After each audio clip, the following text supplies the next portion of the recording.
그리스도의 모습이 남아있도록. 여기 19절에 보면은 너희 속에 그리스도의 형상을 이루기까지라고 표현되어 있는데요. 이것을 좀 더 쉬운 말로 그리스도의 모습이 남아있도록 이렇게 번역하여 말씀의 제목을 지어보았습니다. 그리스도의 모습이 남아있도록. 어떤 한 사람을 보거나 또 교회를 보면은 그 사람 안에 있는 것이 무엇인지 나타나 보일 때가 있습니다. 교회를 다니는 사람을 볼 때에 저 사람 안에는 그리스도가 있구나. 혹은 저 사람 안엔 그리스도가 없는 것 같다.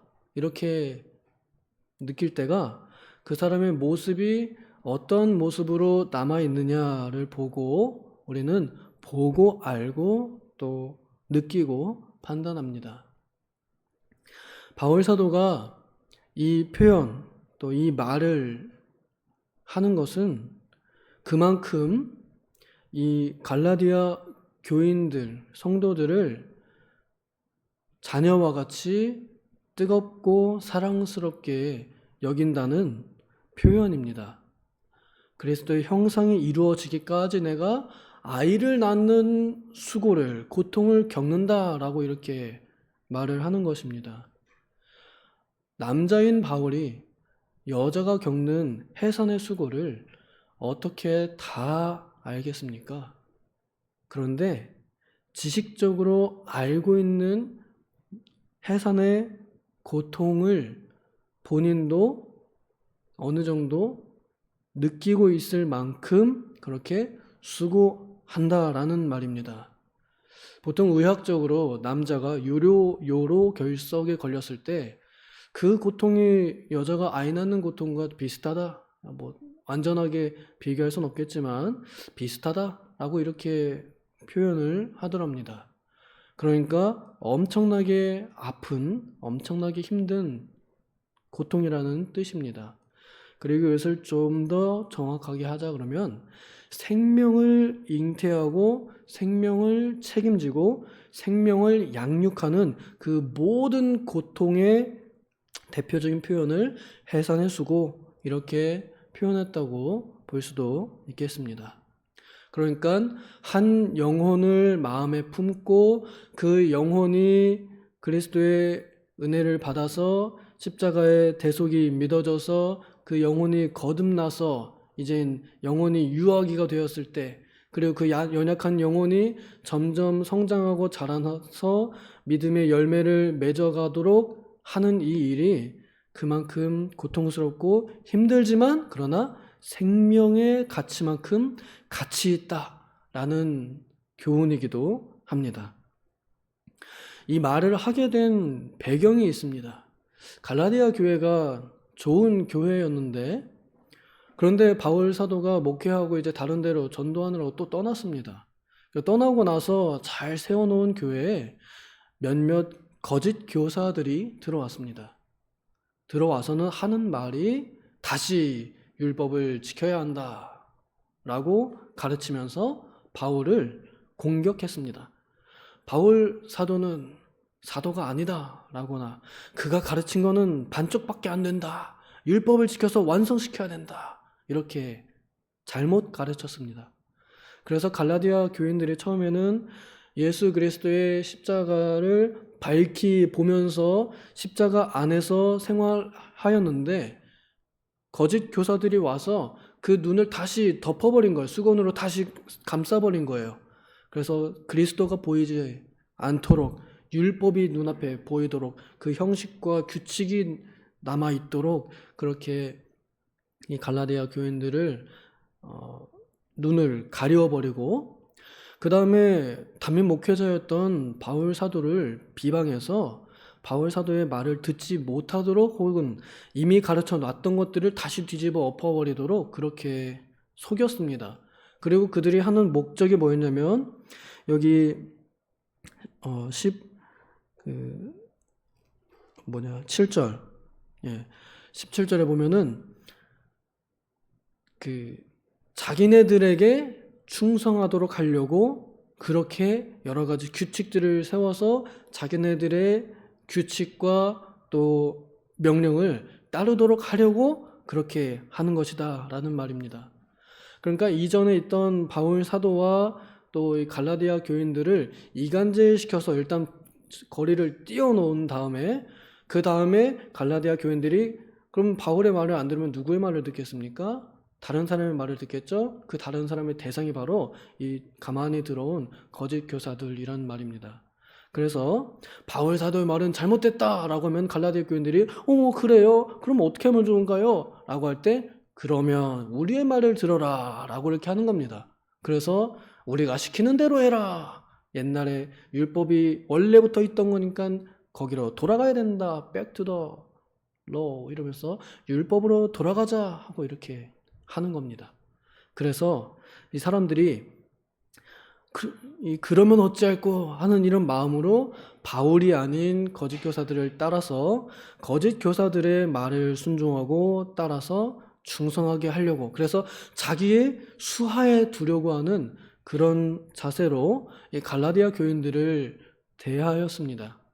만약 그게 아니라 반대로 선한 일에 열심 내도록 잘 가르쳤다 그러면 그 대상이 바울이든 아니든 상관없어요. 바울 사도는 자기를 싫어하든 좋아하든 갈라디아 교인들이 선한 일에 열심 내는 하나님의 친백성이 된다 하면 그러면 자기가 욕먹어도 좋습니다. 그런데 그게 아니었던 거예요. 오히려 그리스도에게서 멀어지게 하고 복음에게서 멀어지게 해서 사람들을 다시 이 율법의 종 아래에다가 가두려고 하기 때문에 그리스도께서 그 몸으로 직접 깨어지시면서 주셨던 자유를 다시 회수해 가는 거예요.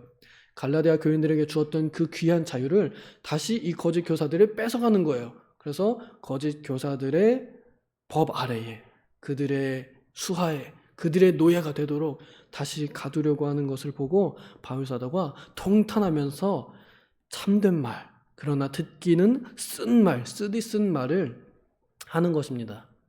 그 전에 바울 사도가 갈라디아 교인과 자기와의 관계를 설명해 주죠. 바울 사도와 갈라디아 교인들의 관계는 뗄래야 뗄 수 없는 사이, 눈이라도 빼어줄 만큼 아주 친밀하고 아주 귀한 관계였습니다. 바울 사도가 육신적으로 볼 때요, 외적으로 볼 때 되게 모자라 보였던 것 같습니다.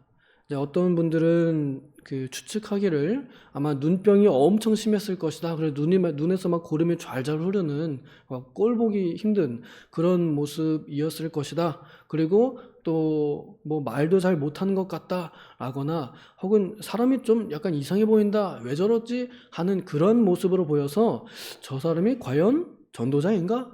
저 사람이 과연 목사인가? 이렇게 의심들 만큼, 혹은 아니 저 사람을 통해서 무슨 능력이 난단 말인가? 아니 저 사람이 정말 하나님이 보내신 사람이 맞는가? 하고 의심이 들 만큼 외적인 모습으로 볼 때에는 사람들에게 인정받지 못할 치명적인 약점이 몇 가지 있었던 것으로 추측합니다.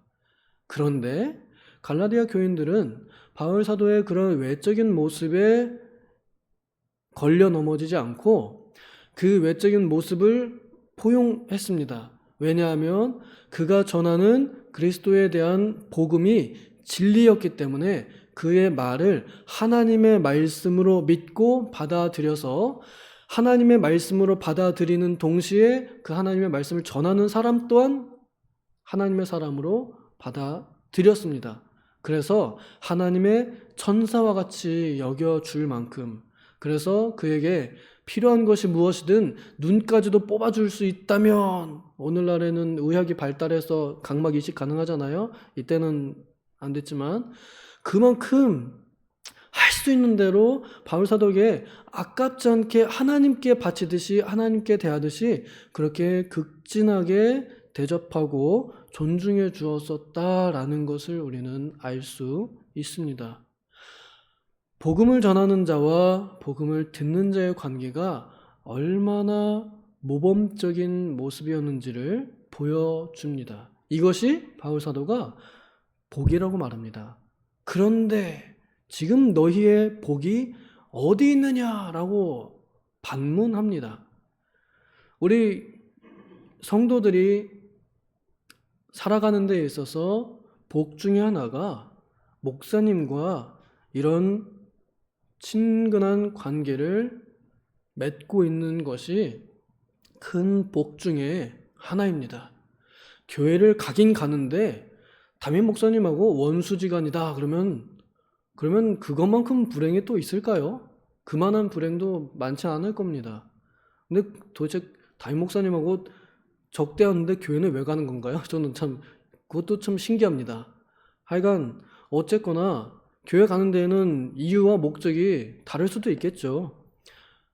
담임 목사님과 관계가 안 좋은 것, 나를 가르쳐주는 선생님과 관계가 안 좋은 것, 이것만큼 불행한 일이 없습니다. 왜냐하면 그분들은 나에게 하나님의 말씀을 전해주는 사람이고 나를 잘 되라고 좋은 말을 해주는 사람입니다. 근데 그 말이 너무 쓰기도 하고 아프기도 할 때가 있어요. 사람에게 있어서 가장 안타까운 상황 중에 하나가 나와 관계가 안 좋은 사람이 좋은 말을 할 때랍니다. 그때는 절대 안 들리거든요. 나랑 좋은 관계에 있는 사람이 나쁜 말을 할 때 그때는 불행입니다. 지금 이 갈라디아 교회가 거짓 교사들의 이간질로 인해서 바울 사도의 좋은 말은 안 들리고요, 거짓 교사들의 나쁜 말은 들리게 되는 상태가 되었습니다. 그러니 서로 목숨을 맞바꿀 만큼 친근했던 바울 사도가 이걸 보고서 어떻게 평안할 수 있겠어요? 그래서 내 있지 이러겠어요. 통탄할 거 아니에요. 바울 사도가 이들을 향해서 해산하는 수고를 한다는 표현을 쓰는 것은 갈라디아 교인들이 바울 사도에게 있어서는 영적인 자녀와 같다는 뜻입니다. 자녀들이 부모를 배신해가지고 부모의 말을 듣지 않는다 그러는데 거기에 마음 편할 어머님들, 아버님들이 어디 있겠어요? 바울 사도가 그런 심정을 가지고 하는 말입니다. 그래서 다시 편지를 쓰고 이 편지의 심정이 그런 심정이에요. 내가 다시 잔소리하는 것은 너희 안에 그리스도의 형상이 이루어지기까지 내가 또 고통을 받으면서 이 편지를 쓴다.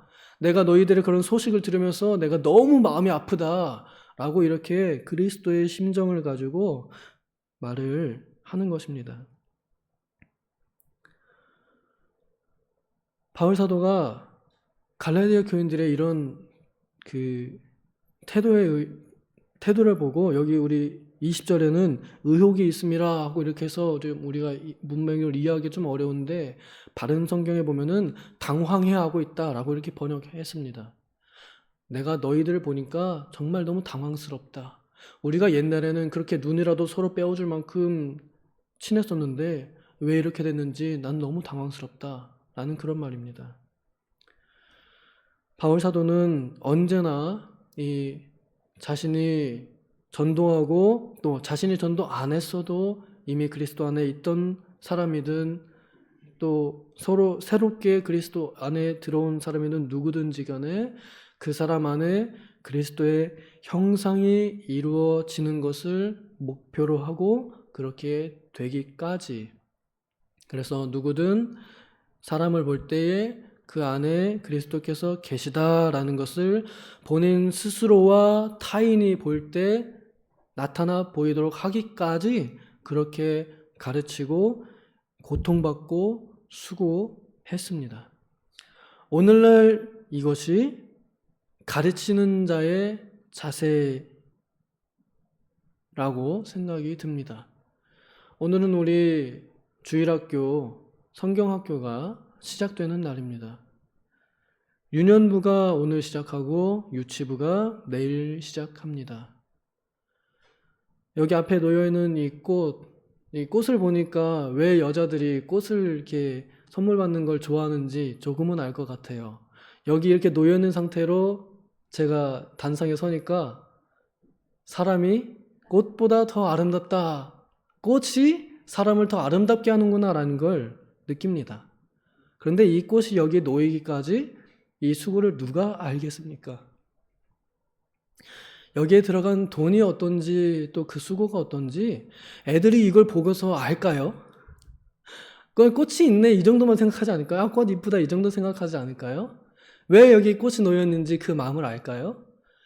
아이들이 교회에 와서 좀 기분 좋게 하려고 그 하나로 그냥 여기 하나 이렇게 장식, 애들 행사하는데 뭐라도 하나 좀 더 이쁘게 해야겠다 하는 그 소중한 마음을 애들이 알까요? 모를 겁니다.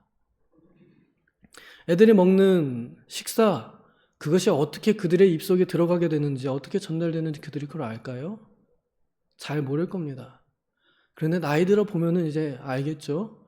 그렇게 배워갈 겁니다. 어제는 제가 우리 중고등부 학생한테 밥을 사주면서 그 얘기했습니다. 네가 지금 이 먹은 밥의 가치를 아느냐?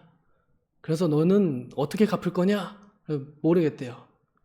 그래서 알려주겠다. 어떻게 해야 되냐면 네가 결혼해가지고 이 교회에 남아서 교회 사람하고 결혼하든지 아니면 밖에 있는 애를 데려다가 결혼해서 교회에 가입시키든지 그 다음에 뭐 해야 되냐? 유치부에다가 자녀를 데려다 놔서 유치부를 부흥시켜라. 그리고 초등부 떠나지 않게 해라. 중고등부 떠나지 않게 해라. 청년부 떠나지 않게 목숨 걸고 자녀들을 지켜라.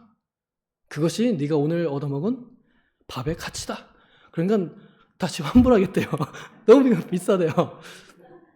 그런데 그게 우리도 받은 거다. 나도 그렇게 받았다. 그래서 이 가치는 끊이지 않는다. 너도 이렇게 돌려줘야 될 것이고 너도 이렇게 갚아야 할 것이다.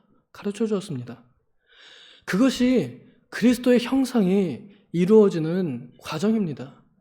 바울 사도가 배우는 자들 또 영적인 자녀들에게 그렇게 수고하고 헌신하였습니다. 자기에게 있는 뭐든지 다 소요되는 대로 썼습니다. 아깝지 않게 썼습니다. 오늘날 우리가 무엇을 남기겠습니까? 여러분 통장에 얼마쯤 남기셨습니까? 오늘 만약에 하나님께서 데려가신다 그러면은 이제 죽을 때 통장에 남아있는 잔액 생각 조금 하겠죠? 이거 가지고 애들이 장례 잘 치르겠지. 남은 거 이제 알아서 하겠지. 뭐 이 정도는 생각하겠죠. 무엇이 남겠습니까? 제가 옛날 영화를 좋아하는데 그 황산벌이라는 영화가 있습니다. 거기 마지막 부분에 계백 장군이 이제 전사하기 전에 도망가기 전에 그 도망할 탈출구를 하나 만듭니다. 근데 거기에 자기가 안 들어가고 그냥 말단 병사 한 사람을 남깁니다. 그 병사 한 사람이 끝까지 남아서 장군님하고 죽을 준비를 하고 있는데 장군님이 그래요. 계백 장군님이 자네 이름이 무엇인가? 그래서 저는 거식입니다. 거식이 나는 이 전쟁에서 자네를 남기고 싶네. 이러고 그 탈출구로 그 병사를 보내고 자기가 나가서 전사합니다. 저는 그 영화 한 장면을 보면서 우리가 무엇을 남길 것인가 하는 것을 생각해 봅니다. 우리가 남겨야 할 것은 우리 안에 그리스도의 형상이 아닐까요? 우리의 그리스도의 모습이 아닐까요? 또 우리를 보고 배우는 자들, 여기 보면은 내가 너희와 같이 된 것처럼 너희도 나와 같이 되기를 바란다 라는 그 마음으로 내가 그리스도의 형상을 입고 내가 그리스도의 형상을 입혀주기 위해서 그 대상에게 나도 그와 같이 되고 그리스도께서 하나님이시지만 사람의 형상을 입으셔서 그리스도의 모습이 되게 하신 것처럼 그래서 배우는 자들, 가르침받는 자들, 우리 다음 세대들에게 우리도 눈높이를 낮춰서 그들과 같이 되고 그들이 우리를 보고 그리스도의 형상을 보고 그리스도의 모습을 보아서 그들에게도 그리스도의 모습이 남아있도록 만들어지도록 그렇게 사는 것, 그렇게 남기는 것 이것이 오늘 어른된 우리가 해야 할 일 아닐까요? 이 일을 위하여 많은 사람들이 수고합니다. 그리고 이 일을 위하여 많은 사람들이 기도합니다. 부디 바라건대 나랑 상관없는 일이라 생각하실 분은 아무도 안 계시리라 저는 확신합니다.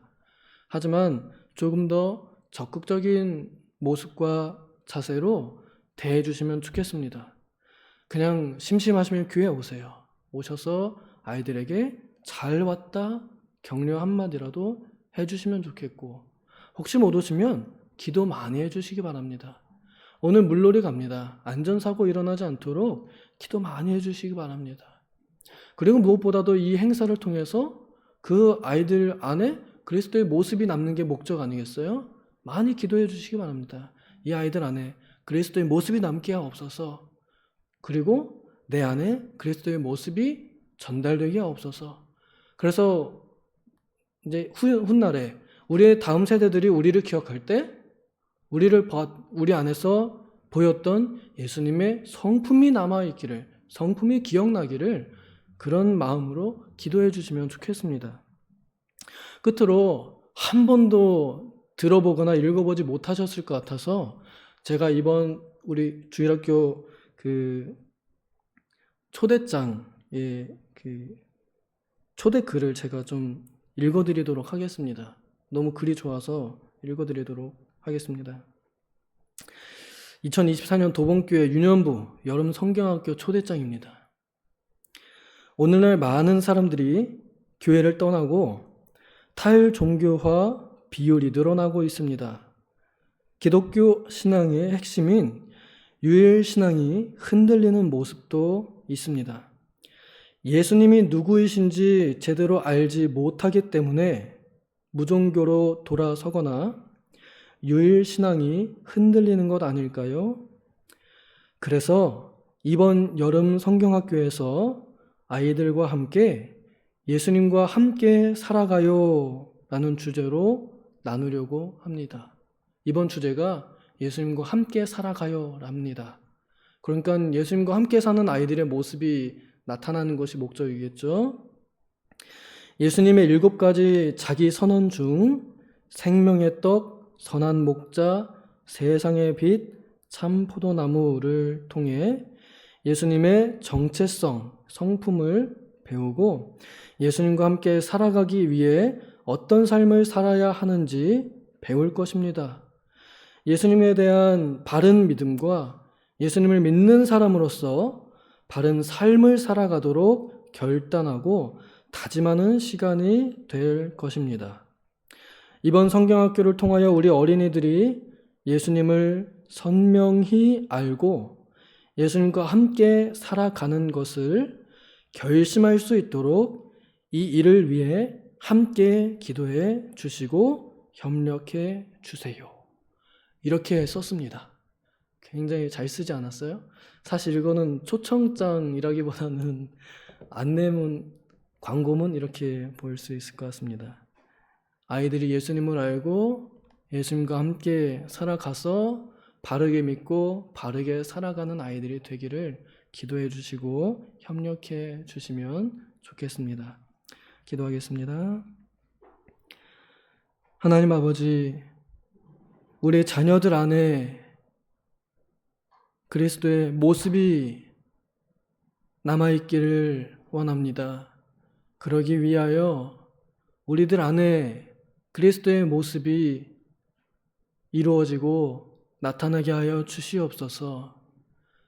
그래서 우리의 모임이 그리스도의 형상을 나타내고 그리스도의 영광을 나타내는 모임이 되게 하여 주시옵소서. 감사드리며 예수님의 이름으로 기도하옵나이다. 아멘.